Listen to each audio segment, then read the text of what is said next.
otoo arguu didaa jechuudha. Biyya kanatti aadaa akkasiiti. Poolitikaa wardiyyuu maatiitu jira jechuudha. Kun yeroo gabaabaa keessatti addunyaa irratti noobeelii lammataatu isaaf kennuuf kiraateeraa kamuu ni guuta.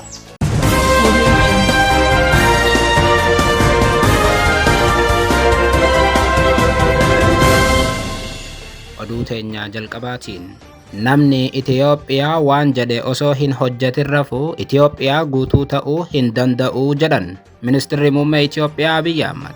Bulchaan Itiyoophiyaa duula dhaabbii biqiltuu guyyaa tokkootiin biqiltuu miiliyoonni 615.7 dhaabbachuu himan. Kanaas ammoo akka injifannootti kaasaniiru. Gabaasa bal'aa qabna. Oduudhuma wal fakkaatuun Ministeerri Muummee Itiyoophiyaa Abiyyi Ahmad badhaasa Noobeelii biraa badhaafamuu danda'a jedhan Ambasaaddar Leencoo Baatii. Gama biraatii Leencoo Baatii mootummaan Abiyyi deeggartoota parsantaa 80tti dhiyaatu Itiyoophiyaatti ni qabaas jedhan. Ambasaaddarichi maaliif kana dubbatanii? Dhuguma Abiyyi badhaasa biraa badhaafamuu danda'a kan jedhu irratti gabaasa bal'aa dhageessu. Oduu itti aanuun Oromiyaa keessatti waldhibdeen amma gaggeeffamaa jiru uummata nagaa gaaga'uu hordofee mootummaan Ingiliz waboo fi mootummaan akka araaraman gaafate. Mootummaan Abiyyi Ahmadiin hoogganamuu fi waraanni bilisummaa Oromoo Jaalmarroon hoogganamu ammatti araaramuu qabu jedhe mootummaan Ingiliz. Mootummaan Ingiliz eessatti kana dubbatee gabaasa guutuu dhageessu. Kun osoodhuma kanaan jiru waraanni bilisummaa Oromoo godina Gujii Bahaa keessa socho'u waraana cimaa tibbana gaggeesseen magaalaa tokko guutummaatti to'achuu hime. Waraanni bilisummaa Oromoo tarkaanfii kana akkamiin fudhatee gabaasa guutuu dhageessu. Akka mooltan daawwattootaaf hordoftoota Anolee Global Media oduuf odeeffannoo keenya galgala kanaa qabannee dhufneeti jirra. Odeeffannoo keenya ijoo isaa amma dhageessan guutuu isaa isin biraan geenya. Hagaa xumura sagantaa keenyaatti dhaggeeffachuun yaada qabdan gara koomentiitiin nuuf barreessaa. Viidiyoon keenya namoota hedduu bira akka dhaqqabuuf ammoo like, share, subscribe godhuun dagatinaa isiniin jenna. Kallattumaan gara gabaasa bal'aattiin isin geessa.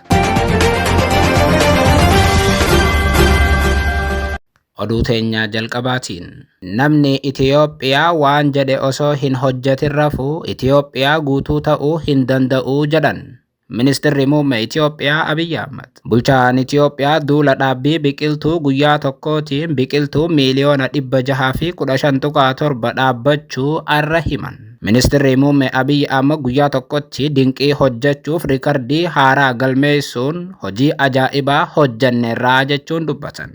Ministeerri Muummee Abiyyi Ahmad duula dhaabbii biqiltuu labsan hordofee ibsa miidiyaaleedhaaf kennaniin haga ammaatti biqiltuu bakka 4tti dhaabuu himan.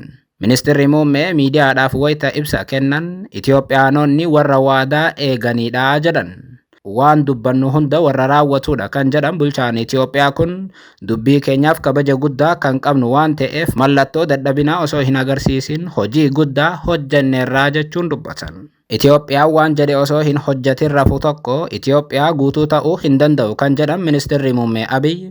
Kanaaf ammoo Itiyoophiyummaan kan mul'atuun hojiidhaanii jechuun dubbatan. Itti dabaluudhaanis bulchaan Itiyoophiyaa kun uummata biyyattii bu'aa jajjabeessaa fi hojii cimaa hojjetaniif galata guddaa akka qaban ibsan. Duula dhaabbii biqiltuu guyyaa tokkootiin biqiltuu miiliyoonni 615.7 dhaabbachuu kan kaasan Abiyyi. Kanaaf ammoo uummata isaan kabajee hojii kanarratti bobba'e hunda galateeffatan. Ministeerri Muummee Abiyyi Ahmad duula dhaabbii biqiltuu guyyaa tokkootiin biqiltuu miiliyoona 600 dhaabuuf karoorfatan. Haa ta'u malee karoora isaan karoorsanii ol biqiltuun dhaabameera akka jecha isaaniitti. Bulchaan Itiyoophiyaa biqiltuu haga kana dhaabuu dubbataniis qaamni qorannoo bilisaa gaggeessee adda baasee hin jiru.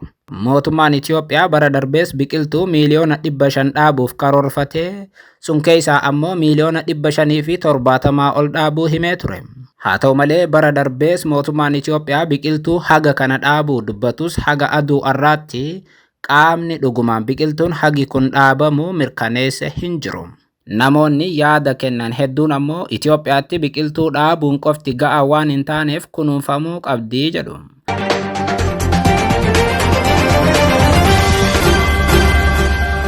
Oduudhuma wal fakkaatuun Ministeerri Muummee Itiyoophiyaa Abiyyi Ahmad badhaasa Noobeelii biraa badhaafamuu danda'a jedhan Ambasaaddar Leencoo Baatii. Gama biraatiin ambasaaddarichi mootummaan Abiyyi deeggartoota parsantaa 80tti dhiyaatu Itoophiyaatti ni qabaas jedhan. Ambasaaddar Leencoo Baatii biqiltuu dhaabamaa jiru ilaalchisuun faanaa waliin turtii kan godhan yoo ta'u, biyya tanatti siyaasa boodatti hafaatu jira jechuun miidiyaa kanatti himan. Akka ambasaadarri kun jedhanitti biyya tana keessatti namni tokko yoo waa mormu kaanis inuma mormaa jedhan. Kun ammoo siyaasa waardiyyaa jechuun ibsan ambasaaddar Leencoo Baatii. Akka carraa ta'e biyya kanatti namni yeroo tokko waan tokko mormee innaan achirratti cichaa jechuudha. Waan positive ta'e waan gaarii ta'e otoo arguu dida jechuudha.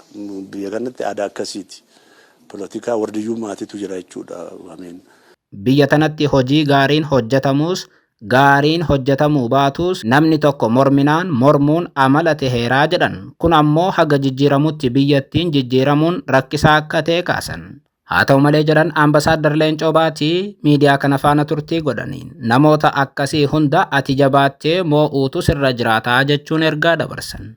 Amma jedhan ambasaaddarichi hoggansi biyya tanaa namoota akkasii moo'aa jiraa jechuun dubbatan. Mootummaan Abiyyi mul'ata qaba kan jedhan ambasaaddar Leencoo Baatii muumichi keenya of dura malees duuba hin deemuu jechuun ministeera muummee Abiyyi jajan. Hogganni amma jiru keessaa muumichi biyya keenya fuuldura malee of duuba laalu mul'ata qaba. Mul'ata kanarratti maajoritii qaba.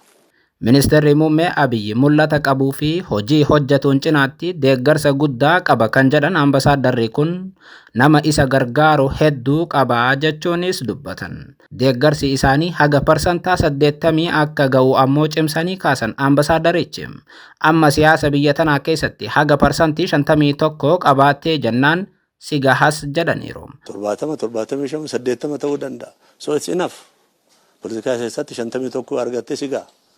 Kun maaltu si madaala result. Ambasaaddar Leencoo Baatii ijoollee Baalee ta'uu kaasuun ani uumama baay'ee waan hin jaaladhuuf hojii Abiyyi kana yeroo hunda nan dinqisiifadhaa jedhan. Hojiin Abiyyi ammoo kan biqiltuu dhaabuuti. Inumaa jedhan ambasaaddarichi hojiin amma Abiyyi hojjechaa jiru kun badhaasa Noobeelii biraa akka argatu taasisuu danda'a jedhan. Baay'ee uumama baay'ee jaaladhaa. Ijoollee Baaleetii, Baalee biyya magariisaati. So it is amazing. Dhugaa dubbachuudhaaf waan baay'ee ajaa'ibaati. Kun yeroo gabaabaa keessatti addunyaa irratti Noobeelii lammataatu isaaf kennuuf kiraateeraa kamuu ni guuta. Addunyaa irratti namni haga isaa waggaa 5tti biqiltuu biiliyoona 40 ol dhaabe isa malee hin jiru kan jedhan ambasaaddarichi. Kanaaf Abiyyi akka badhaasa Noobeelii fudhachuu danda'u tilmaaman. Ministeerri muummee Abiyyi amma badhaasa isaan jedhan kana yoo kan argatu ta'e badhaasa Noobeelii isa lammaffaa jechuudha. Bara 2019 Eertiraa fi Itoophiyaa walitti araarsuun badhaasa Noobeelii nagaa kan argatan bulchaan Itoophiyaa badhaasa kanaan hedduu jajamu. Ministeerri muummee Abiyyi amma badhaasa Noobeelii nagaa bara 2019 fudhatanii bara 2020 waraana addunyaa jaarraa 21ffaa keessatti hamaatee gaggeessaniiru. Bulchaan Itoophiyaa badhaasni isaan fudhatan akka irraa deebi'uufis sababa waraana Tigraayin dhiibbaan cimaan taasifamaa tureeti jira. Haa ta'u malee badhaasni Noobeelii kenname tokko ulaagaan deebisu waan hin jirreef haga ammaatti hin deebi'in hafe. Badhaasni duraatu ministeera muummeetti hin ga'u irraa haa deebi'u wayita jedhamutti ambasaaddar Leencoo Baatii ammayyuu ministeerri muummee Abiyyi amma badhaasa Noobeelii biraa fudhachuu danda'a jechuun tilmaaman. Maaliif rikardiin akkanaa hin jiru waggaa 5 keessatti.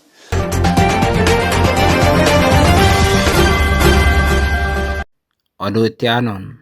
Oromiyaa keessatti wal dhibdeen amma gaggeeffamaa jiru uummata nagaa gaaga'uu hordofee mootummaan Ingiliz waboo fi mootummaan akka araaraman gaafate. Mootummaan Abiyyi Ahmadiin hoogganamuu fi waraanni bilisummaa Oromoo Jaalmarroo Dirribaatiin hoogganamu Oromiyaatti nagaa buusuu qabu jedhe. Mootummaan Ingiliz guyyaa har'aa wal dhibdee naannolee Oromiyaatii fi Amaaraa keessatti itti fufee jiruun yaadda'uu ibsiteetti. Mootummaa United Kingdom waldhibdee naannolee Oromiyaatii fi Amaaraa keessatti itti fufiinsaan lammiilee nagaa irratti dhiibbaa geessisaa jiru akka isa yaaddeessu har'a mootummaa Itoophiyaatiif ibse. Ministeerri misoomaa dubartootaatii fi walqixxummaa idil addunyaa Ingiliz Aneelisee Doodis daawwannaa roobii darbee Finfinneetti taasisaniin ministeera dhimma alaa Itoophiyaa Taayyee Asqasillaasee waliin mari'ataniiru. Ministeerri Ingiliz kun daawwannaa isaaniitiin mootummaan Ingiliz qaamolee Itoophiyaa keessatti walitti bu'iinsa keessatti hirmaatan waldhibdee isaanii dhaabanii marii hunda galeessa akka eegalan gaafataniiru. Mootummaa Ingiliz haarawaa aangoo qabate keessatti dhimmoonni dursi laatamuuf tumsa diinagdee, deeggarsa namoomaa akkasumas ammoo ittisa jeequmsa siyaasaa ta'uu ministeerri Ingiliz kun dubbataniiru. Doodis turtii Finfinneetti taasisaniin Oromiyaa keessatti sarbamni mirga namoomaa raawwatamaa jiraachuu mootummaa Itoophiyaatiif kaasanii mootummaan Itoophiyaatii fi waraanni bilisummaa Oromoo mariitti akka deebi'an cimsanii gaafachuun gabaafameera. Gama biraatiin Aneelisee Doodis turtii Finfinneetti taasisaniin koomishinara gamtaa Afrikaa Baankoolee Adeeyoo waliin dhimma Suudaan Kibbaatii fi Soomaaliyaa irratti mari'achuun isaanii ibsameeti jira. Walumaa galatti mootummaan Ingiliz Oromiyaatii fi naannoo Amaaraa keessatti waraanni akka dhaabbatu fedhii qabaachuu qofa osoo hin taane waraana gaggeeffamaa jiruun yaadda'uu mootummaa Itoophiyaatiif ibseeti jira.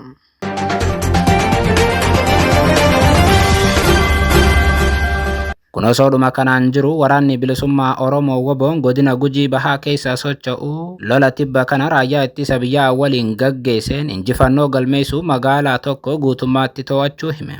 Waraanni bilisummaa Oromoo zoonii madda albuudaa godina Gujii Bahaa aanaa Wadaraatii fi Gooroo Doolaa gidduu kan jirtu mooraa Muxmuraa kan raayyaa ittisa biyyaa irratti tarkaanfii fudhatee loltoota raayyaa ittisa biyyaa guutummaatti achii buqqaasuun magaalaa Muxmuraa guutummaan guututti to'achuu beeksiseera. Waraanni bilisummaa Oromoo zoonii madda albuudaa guyyaa har'aa jechuun hagayya 23 2024 barii barraaqaan godina Gujii Bahaa aanaa Wadaraatii fi aanaa Gooroo Doolaa gidduutti kan argamtu mooraa diinaa jechuun kan waamu mooraa raayyaa ittisa biyyaa Muxmuraa bakka jedhamtu irratti tarkaanfii fudhateen raayyaa ittisa biyyaa mooricha keessa qubattee jirtu guutummaatti qulqulleessee bakkicha ari'uu himeeti jira. Kana malees ammoo raayyaa ittisa biyyaa birmannaadhaaf magaalaa Harqalloo irraa deemtu bakka addaa Biiqqaa Fooraa fi Hincinni jedhamtu gidduutti haxxee itti hidhuun raayyaa ittisa biyyaa guutummaatti daaraa taasisuu hima waraanni bilisummaa Oromoo. Waraanni bilisummaa Oromoo tarkaanfii kana fudhatee magaalattii qabachuu himus gama raayyaa ittisa biyyaatii ammatti wanti deebi'ee hin jiru. WBO'n gama meeshaalee waraanaatiin ammoo kilaashii AKM 10 rasaasa bireenii haga 2000 rasaasa AKM hedduu fi galaa waraana raayyaa ittisa biyyaa kuntaala 5 ol irraa booji'uun dantaa qabsoo bilisummaa Oromootiif oolchuu himeeti jira. Wal waraansii kibba Oromiyaatti gaggeeffamaa ture waggoottan 5 darbee dhagahamaa tureeti jira. Waraana kanaan magaalota hedduu takka raayyaa ittisa biyyaatu to'atama. Takka ammoo waraana bilisummaa Oromootu to'atama. Oromiyaa kibbaa keessatti qawween birqii akka hin taane deddeebi'iin dubbatama.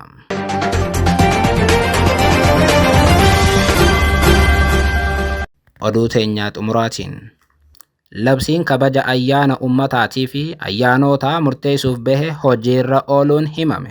Riippaabilika Dimokiraatawaa Federaalawaa Itoophiyaatti labsiin kabaja ayyaanaa fi ayyaanota ummataa murteessuuf bahe hojiirra ooluu isaa miidiyaaleen biyyattii gabaasaniiru. Haaluma kanaan ayyaanota biyyaalessaa labsii kana keessatti kabajaman jedhaman inni jalqabaa fulbanni tokko jijjiirama bara haarawaa ta'uun ni kabajamu. Lammaffaa irratti gurraandhala 23 guyyaa injifannoo Aduwaa jedhamuun amma booda ni kabajama.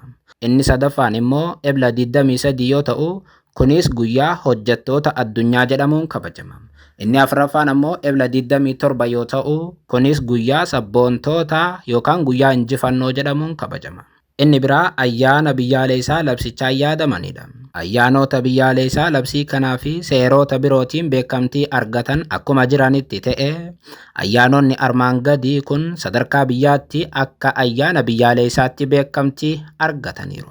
Inni jalqabaa gurraandhala 12 yoo ta'u gurraandhalli 12 amma booda guyyaa gootota wareegamtootaati. Inni lammaffaan sadaasa 29 yoo ta'u kun ammoo ayyaana guyyaa sabaa fi sablammootaa ta'uun kabajama. Inni biraa ayyaanota amantii ilaalchisee kan jirudha. Ayyaanonni armaan gadii ayyaanota amantii akka biyyaatti kabajaman ta'uun eeramaniiru. Inni jalqabaaf fulbana 17 yoo ta'u kun ayyaana masqalaa kan itti kabajamudha. Inni lammaffaa jijjiiramni waggaa afuriin dhufu akkuma eeggametti ta'e muddeen 29 guyyaa ayyaana dhaloota Iyyesuus Kiristoos jedhamuun kabajama. Inni sadaffaan ammajjii 3 yoo ta'u kunis ayyaana cuuphaa jedhamee kabajama. Inni afuraffaa ayyaana fannoo, ayyaana faasikaa, ayyaana mawlidaa yookaan dhaloota Nabi Muhammad, torbaffaa irratti ayyaana Iidal Fixrii fi saddeettaffaa irratti ayyaanni Iidal Adhaadha. Jarri kun akkuma guyyaa dhufaniitti kabajamu. Labsiin kun tajaajilaa fi hojiiwwan guyyaa ayyaanaa uummataa kennamuu yookaan ammoo raawwatamuu danda'an ni tumama. Labsii lakkoofsa 28/1975 fi labsii lakkoofsa 29/1995 fooyya'een dambii boqonnaa torbaanii irraa kan hafe labsii kana irratti haqameeti jira. Labsiin kun hagayya 8 irraa eegalee hojiirra oola. Galgala kanaaf kan qabanne kanuma. Yeroo gaarii.